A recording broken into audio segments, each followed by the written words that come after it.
I have been asked to do that in Turkish first, and then I was like, this was a little bit too scary, so I kind of switched back to English instead.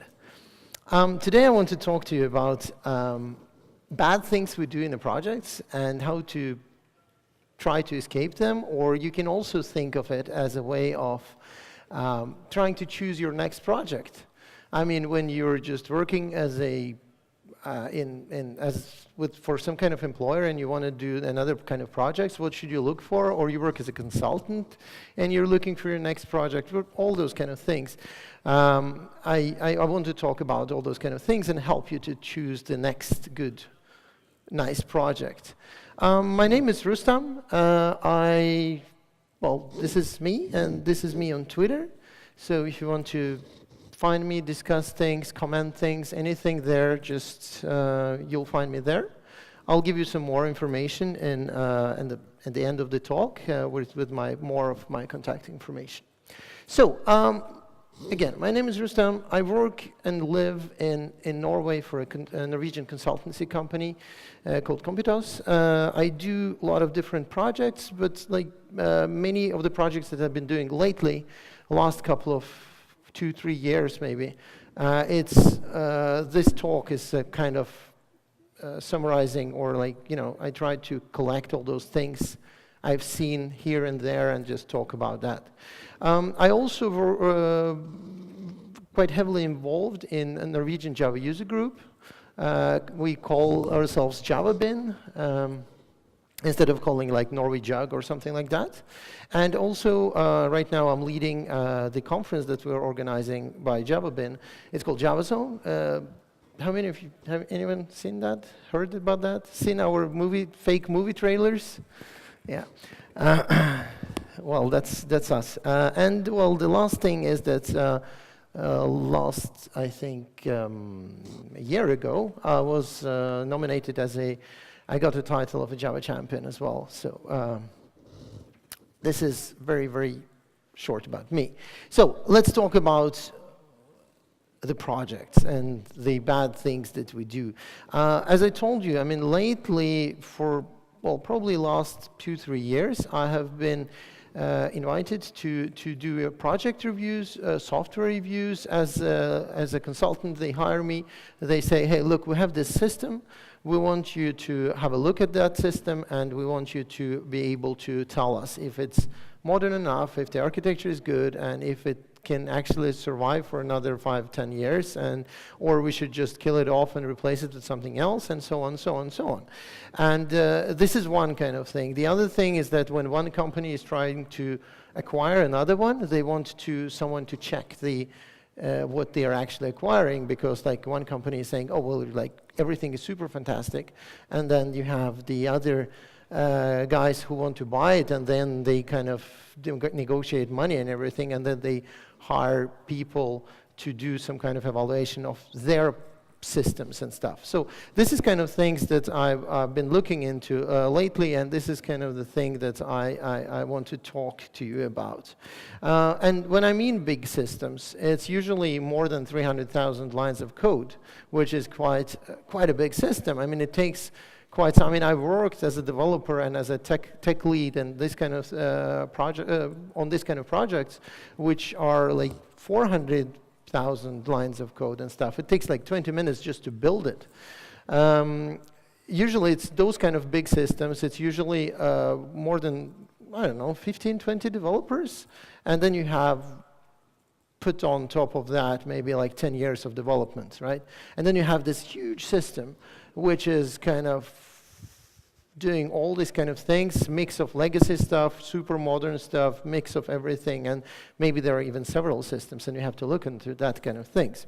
So what I did was actually to take a step back after a few years and then think about what actually makes a system a good system and what makes it bad system and why, and how we can avoid that, making those errors over and over and over again.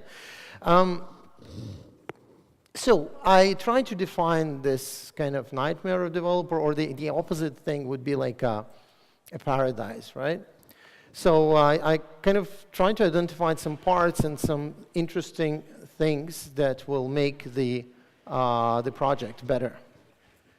This is the moving parts that I kind of try to find, and it's like, this is the things that I want to talk to you about. So you have like developer's paradise with all the tooling that helps you to build stuff, to put things together, to issue track, to do the issue tracking, to do all the knowledge management, all those kind of things. You have all the things that are connected to the code, and you have also documentation kind of things, right? To help you with all that, I tried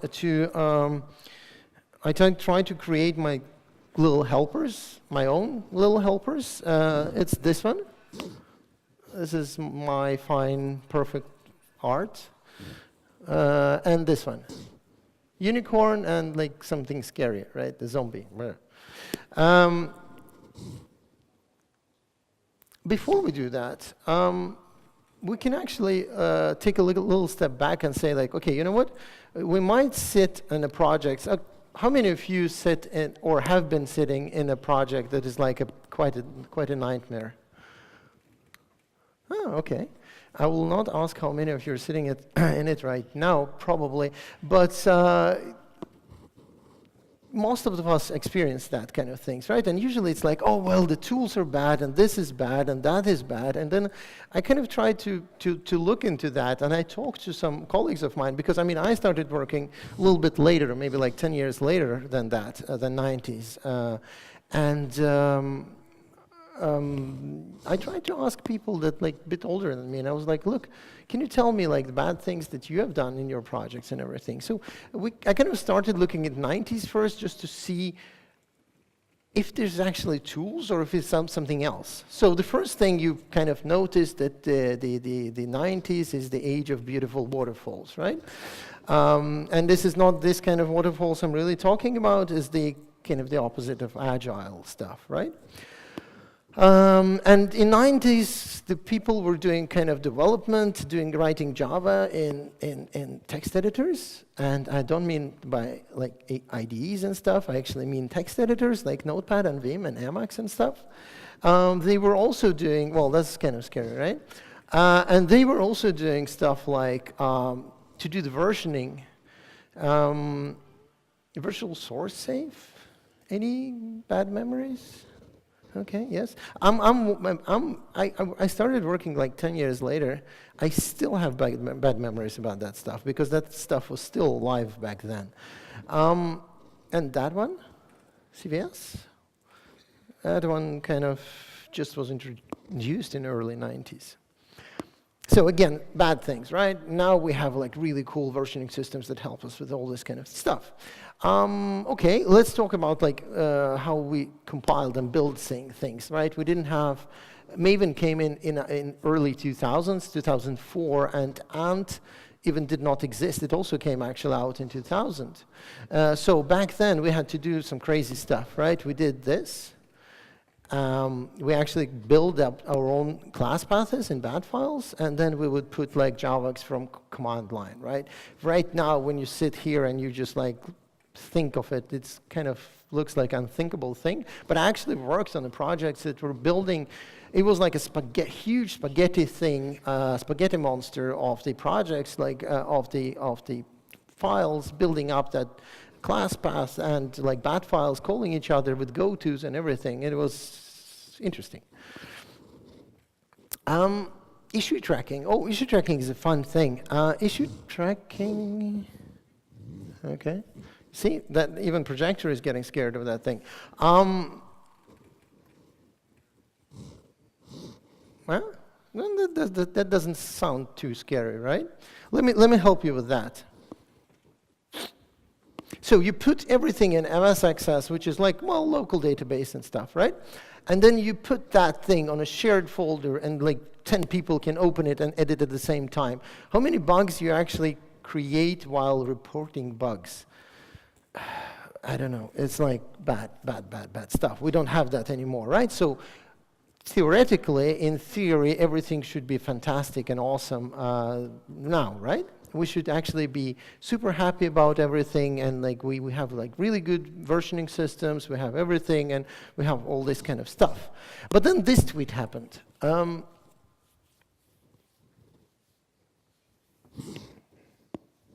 Right? So you try to find some tests, and there are no tests, and okay, fine, I will read a spec, and then people get really insulted when you actually ask for a spec.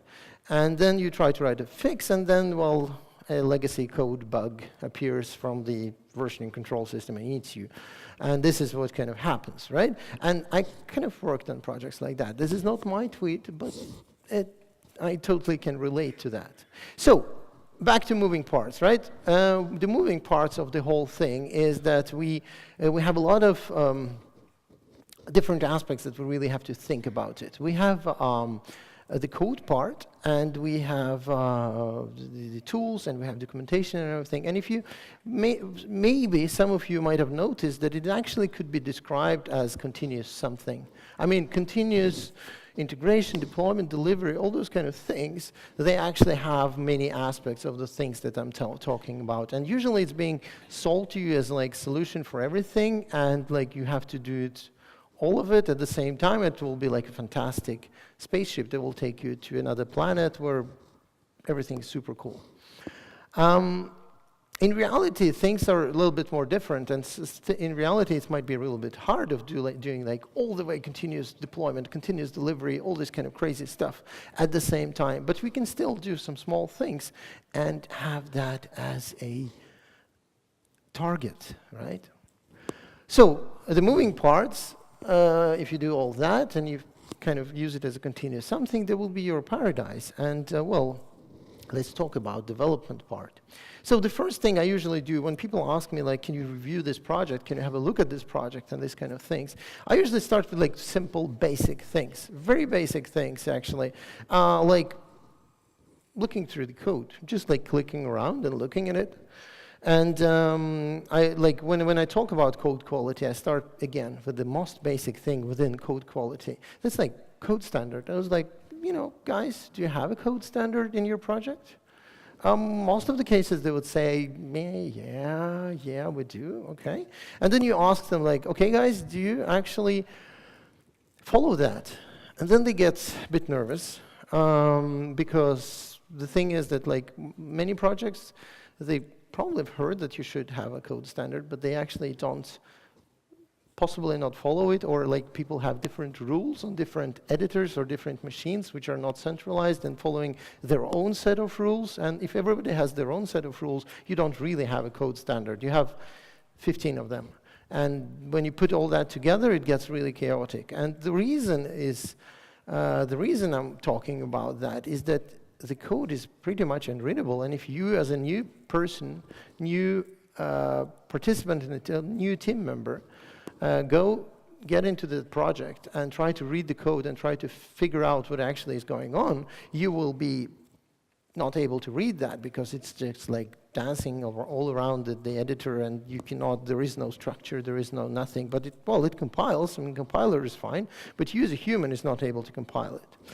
Another thing that is like a little bit can be quite scary is that encoding. I usually have a look at the code just to give an idea, to get an idea of how the code is. I check how many encodings are available in the code base. I mean, the worst thing I've seen was, I think, like 8 different encodings and a code base of roughly 200,000 lines of code. And that means that like there are no structure, there is no standard, and that will it's just a question of time when it's going to break, because all those letters and everything, they will make your system at some point either show like small weird squares or, you know, all those kind of things, right? So like letters like this will break your code. This is some Norwegian funny letters. We have like 3 of them. This one, the O like this is very similar to what you have in Turkish, which is Ö. And that one is A, which is also very kind of common sound, right? And well, even in Turkish you have letters like this, right? And all those letters, they will break your system if you don't follow the proper encoding thing. So I always like check how is the encoding and everything works. Another thing that usually tells me some things about code quality is something quite harmless in to begin with, but it also tells me quite a bit about the general state of the art, kind of state of the system. It's MIME types. So I looked through the same code base where I found lots of encodings, and I printed out the unique combination of MIME type and encoding, and I had 15 of them or something. I don't remember. It was a lot. And that doesn't really mean anything. This is not going to break your system or anything, but it will actually, it tells me that you probably don't have a standardized tools or checks or anything to check if your actual code is compliant. So this is what makes me look deeper and look more into the code base. All right. Another thing that I usually ask is that for, again, simple, quite obvious thing, code reviews. The scary thing is that you're probably sitting here and you're like, well, this is obvious things. This is everybody knows that you should be using that. Yes, that's true, but there are extremely big numbers that don't. I mean, those that I have seen, they don't do that. When I do code reviews, they were like, nah, we're 3 people, we know each other's code, so we don't do that. And I was like, but it's not about that. It's actually about being able to explain it and being able to kind of run it by a colleague and see if you have a bug in there, but it's not. And then people were like, nah, well, we just don't really know. And then you kind of start digging, and you suddenly realize that system has lots of downtime, there are a lot of errors, there are a lot of things happening, and sometimes when they don't do this, they might not be doing automatic testing and things like that. And then the ball starts rolling, and then you find a lot of interesting stuff. Another thing is that the development tools, right? So you have tools for versioning. You do code versioning. You ask first of the things okay, do you do code versioning? And most of the systems would do that, but then how do you do that? Do you just do it to just commit, to have somewhere to commit, or you're actually using it actually using it for cool stuff? You have hooks, you have checks, you have lots of interesting things that helps you. You have your own branching strategy. You have, how to handle 3, 4 different parallel versions running at the same time, and how they will be merged, and how do you do feature branching and feature merging, and so on, so on, so on, so on. And then people usually have problems answering to that as well. Another thing is that, testing I mentioned already, and the other one is the complexity. There are tools that helps you to do to check the complexity of the code. There are things like SonarQube and things like that. They will look through the code and see, because I've seen, again, in the projects, I've seen 15 if sentences nested within each other, running like this, and this is a super vital code that is very important for both the customer and even for the countries, whatever that system was used for. And then you have 15 nested ifs. And you're like, look, this is fine that you wrote that code and you're actually able to debug it, cool. If I bring another junior, or maybe not even a junior, and he has to go through those 15 ifs within each other, how he is actually, or she, is able to debug that, and how he's going to be able to maintain that code base.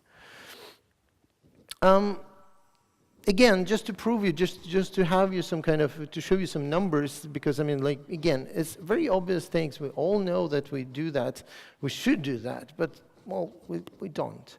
And sometimes we don't because we're not let by project managers or product owners or whatever. And sometimes we don't do that because, well, we don't think it's very important. So what I did was actually to pick up a SonarQube. They have their own cloud where you can put the projects that are open source and you can analyze them for free.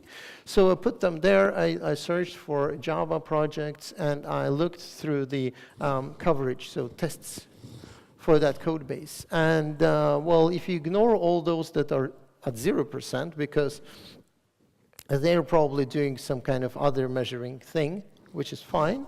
And then we'll concentrate in those that are like here in between. And you will find quite a few big projects, like for example, PMD, which is one of those tools that helps you to check the quality and everything of the system. It's actually amongst them here. So this is how it looks for PMD. You have 185 bugs, 180 vulnerabilities, and well, there's just like a little bit more than half of test coverage. So the thing is that, like, yes, it's obvious things, but still, big, important projects are not really super good at that. So it might be a good idea to actually do something about it in your projects and start it gradual and fix it. Set up Sonar Cube and see, make a game out of it, and just like keep on, like make sure that numbers are kind of pointing the right way. Like the green numbers, they're green, and there are no red numbers, and they're not increasing, and those kind of things, and it will help you to make the system better, one little step at a time. So then I just looked at some issues, some blocker issues, because like for example in Sonar Cube you have something like critical, you have blockers. Blockers are like should definitely be 0 number of those. In this one we had like 6, and then it was critical was 15, and it was quite a few of them like doing like try catches and all those kind of things. It was, why would you do that, right? But people still do that. It's like, oh well, my code is, I don't write bugs, I'm cool. So, speaking of development tools, static code analysis, this is kind of the thing that's been talking about right now. That is a very good idea to set it run automatically. Make your Sonar Cube run once a week, once a month. No, once a week I think is good, not once a month. Once a week should be a good thing to do. And then you can just make it run and make it run available to everyone, so they actually can see what is going on and how the numbers are like pointing up or down or whatever. Put it on a big screen. Do that kind of things. There are like a bunch of plugins that will help you with all that kind of things. That download the kind of the central rule set for Sonar, for I don't know, for your code quality, for all those kind of things, and they will help you about that. So there is not that much to talk about that. What I really want to talk about with things that I usually quite often see being forgotten is actually the libraries by the third party, like third-party libraries. How many of you here know all the third-party list of all like third-party libraries that you use in your project? Okay, one hand, perfect, good. How many of you, of those who had the hand in the air, actually track the versions and like maintained versions and like vulnerabilities and that kind of stuff for those libraries? Okay, still one hand. Cool, nice. This is good. And the rest of you should do that. Because why? Well, because the obvious things, right? Does the library you're using that you actually have no control over, it's probably a jar or something, do you know if that library has actually issues or vulnerabilities or anything? Could it be the licenses that there's something wrong with? And when I talk about licenses, I don't really talk about licenses being just like you have to pay for it or not pay. The thing I'm actually talking about is actually how those licenses affect your own code. I've been looking through some projects where they suddenly, all of a sudden, closed code projects with quite vital systems and everything, suddenly they start using GPL code. What happens with that? Well, what happens is that if you don't use like proxies and stuff or do it like through web services and things, it will go over to your code. So basically your code suddenly becomes GPL. And then I asked them, I was like, hey guys, are you actually ready to give your code to anyone who sends you an email saying like, hey, you know what? I would like to see that code because you're using this library and well, according to that, it should be GPL and should be actually open source. And by open source, you don't have to post it somewhere on GitHub or anything, but you should be able to provide it upon request. There is a little bit more detailed information of why you should audit your dependencies and stuff there. It's a bit long URL, but just take a picture of it or something if you're interested in that. And basically, they kind of go more in depth of why you should do that kind of things and why it might be a good idea. Another thing is that, like, back to vulnerabilities and things like that. Is it updated? Is it maintained? Is it actually compatible with the other library that's importing the same library via other dependencies and things like that? And I've seen projects where they were using jars, and then I was like looking through those jars, and then I found some old libraries which were like 5-6 years old, but that wasn't the worst thing. The worst thing was that I found libraries that were moved by Apache to Apache Attic. Do you know, anyone knows what the Apache Attic is? Okay, Apache Attic is like a special place in Apache Foundation place where they put the code, where the code and systems go to die. So whenever the project is abandoned and it's been like badly handled and everything is about to die, they just move it to Apache Attic. And then I go through the list of the libraries, and then there's like, oh, that one is in Attic? Cool. Who's maintaining that? Who's actually plugging all the holes and stuff like that, which is kind of interesting. This blog post is getting a little bit old. It's almost exactly 1 year old now, but the Google is doing that from time to time, and the whole point is to show you that all those vulnerabilities, they just run all this open source software, most of the main projects, like main well-known projects, through a system to see if there are like different vulnerabilities and everything, and this is what they found. So there is at least a few or one or I don't know, more than one vulnerability in the projects. And that means that those things will be patched, and that means that you should actually update your library with the new patched version. And if you don't have an idea of how your libraries look like, then you have problems tracking all that, right? Another thing is that I usually ask for. The next thing when I look through the system is that the whole way of doing packaging, delivery, and deploy, how do you do that? Is it automated or it's manual? If it's manual, how many times the errors occur, like human error kind of things, right? How do you deploy to your systems? And do you deploy that in exactly the same way? Do you deploy like manually for development and test, and then suddenly from staging to production you do automatic deploys or something like that, or the other way around because it's kind of complicated to get hold of passwords and stuff, or access to production servers or whatever that might be?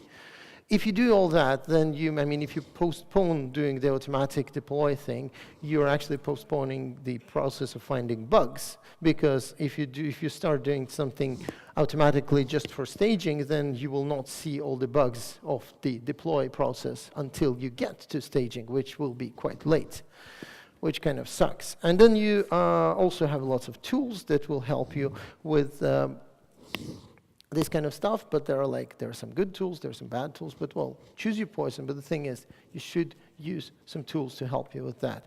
Another thing that is important to think about when building this kind of systems, because it's been told, there have been quite a few talks today about this, like zero downtime, and there are like different, all this kind of things that has like to do with microservices and all those kind of things. The important thing to think about that is that you should actually have a proper architecture to support that. If your architecture is not supporting zero downtime, you're in trouble. I mean, you cannot do continuous deployment, development, whatever, testing, CI, fantastic microservices things, if you have like one huge monolith.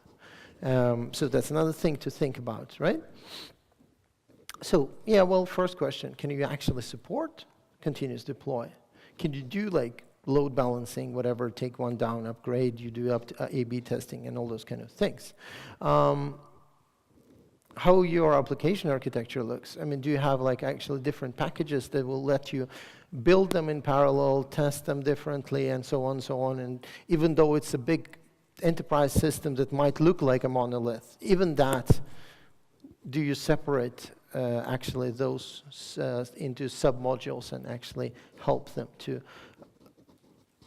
modularize your system and working your way all the way to microservices, right? Integration architecture is an important thing as well, right? How your system talks to the other systems. Code package structure, again,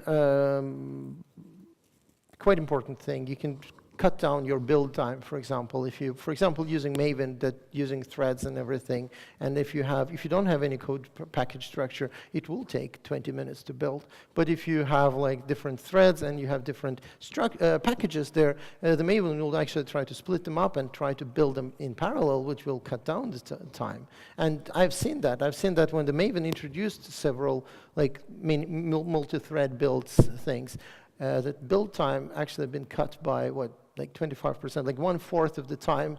It went from 20 minutes to, I don't know, a bit more than somewhere around 10, 15, somewhere in between there, which is quite a big improvement, right? If you just think of those 5 minutes and you build, I don't know, 3-4 times a day, you spare quite a bit of time. Okay, let's talk about tools. Environments. That's one of the important things for your tool. It's your sandbox. This is where you play around. This is where you build stuff. You build your sand castles or enterprise systems. That doesn't matter. That's where you play around. That's where you do things. Do you have the same routines for deploy? Do you actually do that? Do you test your routines and you make sure that they don't break until they get to the production? Or you test them as soon as possible? Are the environments similar? Are they actually similar environments? I know this is a lot to ask for, but I have seen troubles like we had systems like where the customer was complaining about bottlenecks. It was going really slow at some point when you did this and this and this, and we managed to reproduce it in our environment, development environment, and we were like, yeah, we know, okay, we reproduced that. And we looked into the code, we found the problem, we fixed it, they improved, the performance improved, I don't know, like super a lot. It was big improvement, we were super happy, we were like calling the customer like, you know what, yes, we did it, we managed. And then they're super happy and they were like, finally, we don't have to restart blah blah because it's dying and whatever. And we deploy, guess what, nothing happens. Nothing happens because the environment we were testing on had much less memory, much less of this and that and CPUs and everything. That means actually the bottleneck was in a totally different place than it would appeared in production. And when that happened, well, then we cannot reproduce the error until we actually do the same things we do all the development stuff in production, which is probably a really bad idea. So as similar environments as possible for all the environments. Another thing, for cloud solutions, it's very, very common now that you can just press on a button, you run a script, and everything is being rebuilt. But this should be also applied to all the on-premise and all the kind of legacy and old codes. Can you actually, if your server burns down, can you just plug in a new one, put in a new disk or whatever that is, plug it into the network and run a script and everything will be running in a matter of time? Or it will actually, you have to do a lot of manual steps to get there, right? Kind of thing to think about as well. Oh, that one is fun. Same physical hardware. Also a funny story. What happened was that we had a major release where we did a lot of performance testing. And the performance testing was, it was extremely important for the customer to do like proper performance testing, to do all the numbers and compare it to the previous system, you know, all this kind of stuff, which is totally normal. And we were like, cool, we can do that. Just give us some kind of production-like environment. We're going to run that and everything will be cool. And they were like, yeah, sure, here is an environment. we start running performance tests. They're doing fine, we're getting numbers, everybody's happy until somebody from the operations or the customers calls and like, hey, we have a problems with production. And then we're like, why? I mean, we didn't do anything. We didn't deploy any new versions or anything. The new version is being tested, so it's coming, right? Well, I don't know. Anything, it's dead, like really dead. And when we start looking into that, and they start looking into that, they kind of try to say that it was actually our fault, and blah blah blah. And then they call like a little bit later, a bit more embarrassed. They were like, "We found the problem. Can you guess what it was?" What it was that we had a test environment and production environment, and both of them were using the same SANs, like disks. And so when we did performance testing, all the test servers fired up, they used all the disk available, and we used like many times normal production load on that thing. So the disks died. I mean, there were like no input and output. But when your production is using the same disks on actually the same hardware, even though it's virtualized and everything, your production is dead. So it's a very bad idea to actually do it on the same physical hardware. Do you monitor all of your environments? That's another thing to ask yourself. Okay, I'm monitoring on production, that's perfect. But do you actually have a monitoring on the test environment to see how things behave there? You might not get like perfect, super fantastic numbers, but it'd still be a very good idea to see like drastic changes, exactly the same kind of motivation that what you want to do with automatic deploys for all the environments. And again, obvious things, people still don't do that. This is another interesting article about how things been done in Google, but it's like it doesn't mean you can replace Google with any other company really, like Microsoft or Amazon or whatever, and you'll get pretty much the same kind of thing that they have started doing, because they are they always try to model things and count on that things break. And then they do monitoring, they do lots of interesting stuff, and then they actually count on things going bad to begin with, to design it like this. And there is also another side story in that article about Apollo 18, I think it was 18, one of the missions over to the moon, where the things, they kind of programmed it, so they had to fight to be able to add functionality into systems that would like count on people doing something wrong thing. It was like, no, but people don't do wrong things. And then they were like, yeah, exactly the same thing happened actually on the way to the moon. Have a look in that article if you're interested. And this is also some list of postmortems, again, just to show you the idea of what kind of errors usually happens, and how usually it's human errors, and those human errors could have been avoided if you had some kind of automatizations of the whole infrastructure and test things as early as possible. Okay, one more thing, tools. If you want to talk about tools and then about using actually the proper tool for the right thing, right? This is not a good idea, I think. One of the obvious things, IDEs, right? You don't have to think about Emacs and Vims and all those kind of things. You actually have an IDE that has a lot of tools within it that will help you. So use those tools. Integrate them with all the other things like sonars, unit tests, and et cetera, right?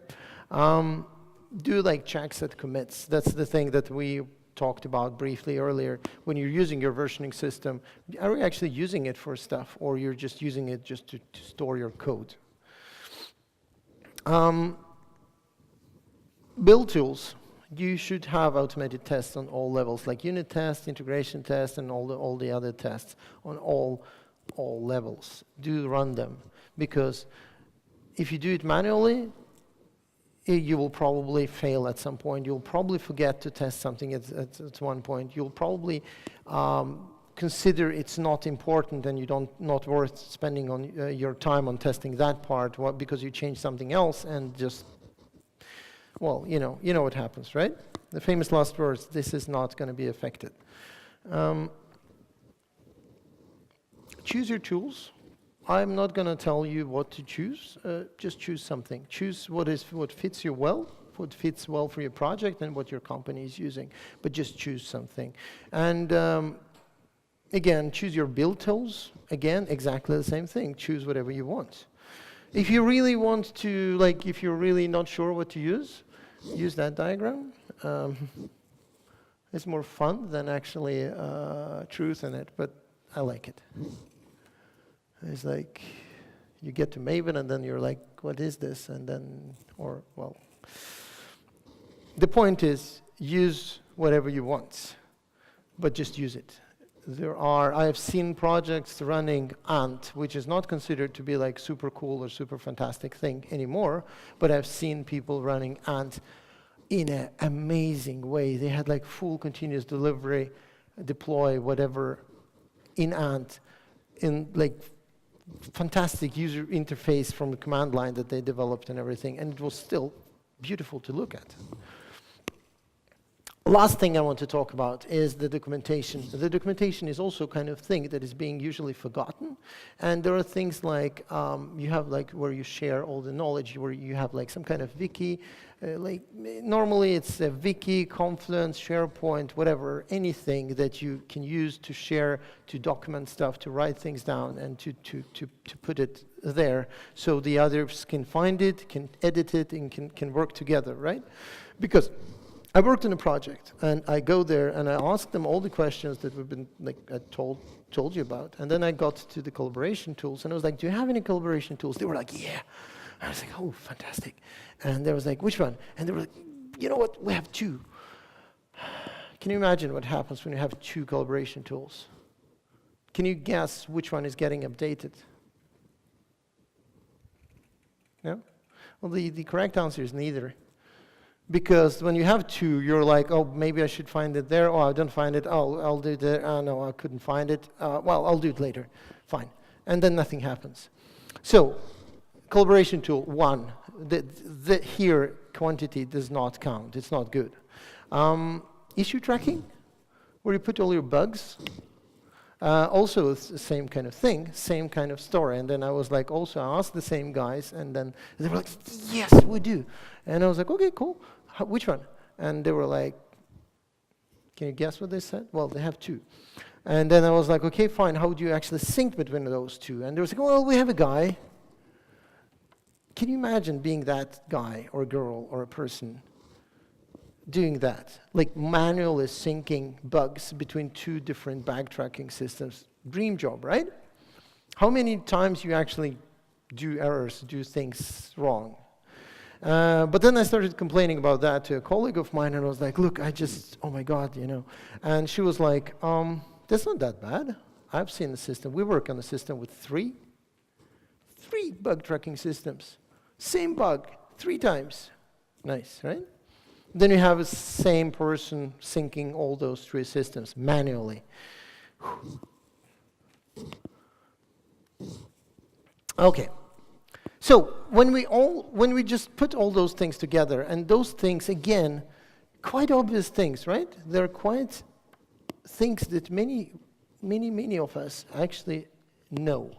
But many of us actually still raise their hands and say like, well, you know what? We're actually not doing some of those things, or we're not sitting in a perfect, fantastic, super fun projects, or you know, those kind of things, which is, it still makes me travel around from place to place and do the reviews of the software, find lots of bugs and find lots of things, and then you find things that people have not even thought about, and then when you show it to them, they're like, oh wow.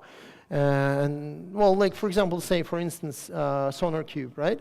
I asked them like, how often do you do that? I was like, oh well, we have a server, we just run it sometimes from time to time manually. And then I was like, okay, when was the last time you run it? And I was like, oh well, man, 3 months ago. And then they, okay, let's do it, let's run it together. And then you run it together and everything is like red. And then they get scared. I was like, oh well, it wasn't like that when I left it. I was like, yeah, well, that's the point, you left it 2 months ago. I wrote a couple of blog posts. This is on my blog. So I have like a couple of posts. This is like about some command line tools that can help you to do some of this stuff. Checking things like encoding, MIME Type, you know, all this minor, small kind of fun things. So if this is more like playing around and fiddling around with Bash and similar, can be quite fun. And also very useful. You get pretty good picture of your project pretty fast. So I would actually suggest you try some of those things on Monday when you get back to work. Another one, this is basically the talk, the kind of the summary of the talk, and in a written form. So you can have a look at that one as well. Again, I would really try to ask you, I'll ask you to try to do some of those things and see, just ask yourself and ask yourself to, am I doing all those things? What can I do to make a project a little bit better? Just a little bit better is actually enough, because if everyone does things a little bit better, it will actually get much better in very short time. And then, well, then you'll have that one, right? Unicorns, blue skies, sun is shining, rainbows, everything, right?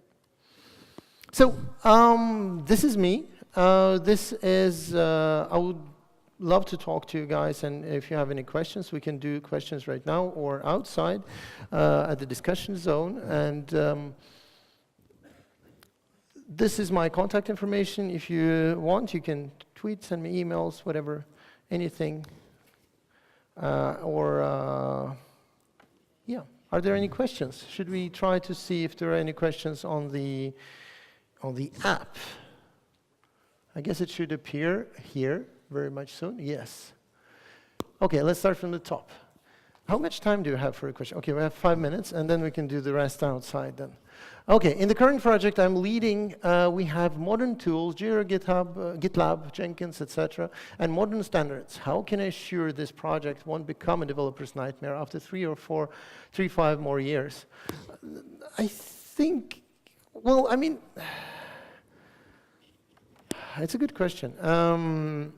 I would say that you have those tools is perfect, but you should probably try to use, try to evaluate how you use those tools, and you should try to evaluate it all the time. So you, like every time, I don't know, 2 months, half a year, whatever, you just do like, okay, we've been doing this in this way. Should we actually have a redo? Should we actually use another branching strategy because that helps us much more? Or should we try to split our build pipeline in a different way that will kind of make things better? That's the reason you usually have a tech lead in a project that's kind of looking at all those kind of things. I've worked on several big projects as a tech lead, as a delivery manager for this kind of, looking through those kind of things, and you kind of try to improve those processes as well gradually.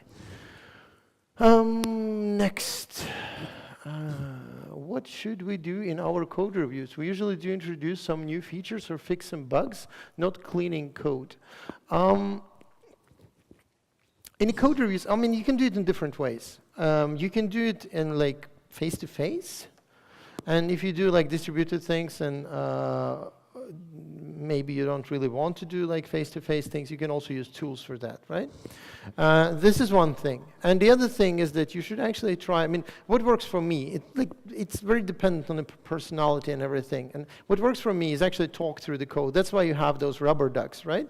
Where you can actually talk to the duck and explain the problem, and then suddenly you have a solution. And the same thing, if you just speak aloud through what you actually have done, it doesn't matter what it is, if it's a bug fix or a code cleanup or whatever, you just speak aloud, and then people would just like talking even to themselves, and they were like, oh wait, that is not right, and then you kind of start fixing stuff. So that might be a good idea to do as in code reviews. It could be actually, could be a good rule to try to like explain it instead of just sending a diff. Because what happens is that when you have like super experienced developer and you have much less experienced developer, and that super experienced developer is getting a little bit lazy and he's writing hacks. it's super easy for that person to kind of intimidate the other one, the junior, by like using fancy words and everything, even not knowing that, I mean, not even being aware of that. It was just like, oh, well, you know, I use this super cool reflection to do all that and blah, blah, blah. And the developer, the junior developer is like, yes, okay, fine, can you get over with it, you know? And then they would just say yes to any kind of code review. And that might be a kind of the bad thing, so you should probably think about how those things can be addressed. But basically the thing is, when you usually speak through things and you're treating everyone equally, it helps. But, you know, your mileage might vary, really. We have no more time. Okay, I'll do the rest of the questions at the discussion done then. Thank you very much for coming.